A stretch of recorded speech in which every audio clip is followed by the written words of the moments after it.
বন্ধুসকল এতিয়া ৰাতি 12:30 বাজিছে আৰু বৰ্তমান মই আছোঁ গণেশগুৰি ব্ৰিজৰ তলত। আজি আপোনালোকক দেখুৱাম এখন বিশেষ ভাতৰ দোকান, যিখন ৰাতি 10টাৰ পৰা আৰম্ভ হয় আৰু 1টা বজাত বন্ধ কৰে। কেইবাদিনো ৰাতি ব্ৰিজৰ তলে পাৰ হৈ যাওঁতে মানুহবোৰক গোট খাই থকা দেখোঁ, কিন্তু ইয়াত ৰোৱা নহয়। আজি ভাবিলোঁ দাদা কেইজনমান লগত আহি খাই চাওঁ। ইয়াত আহি দেখিলোঁ ভাত, চিকেন পোলাও, বিৰিয়ানী চবেই ৰেডি আছে। যিহেতু ৰাতি প্ৰায় ভাত খোৱা হয়, সেইকাৰণে 100 টকীয়া প্লেটৰ ভাতকে ল'লোঁ। আৰু ইয়াতে ভাত, পোলাও, বিৰিয়ানী যিয়ে খায় চবৰে দাম 100 টকাই। ভাতৰ লগত দালি, চিকেন, চিলি চিকেন, পনীৰ, চাটনি খুব ধুনীয়াকৈ কেইবাটাও আইটেম দিছে তেওঁলোকে।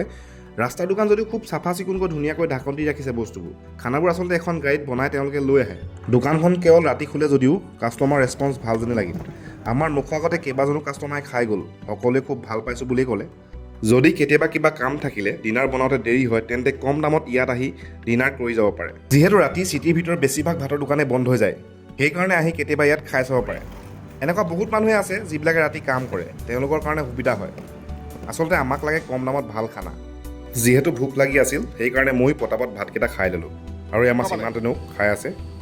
ভাত খাই উঠিয়ে দেখিলোঁ এজন মানুহ ৰিক্সা এখনত লালকাল টোপনি শুই আছে। এতিয়া বহুতে ক'ব মদ খাই শুই আছে বুলি, কিন্তু মনত ভাৱ হ'ল যেন দিনত গৰমত কাম কৰি তেওঁ ভাগৰি পৰিছে।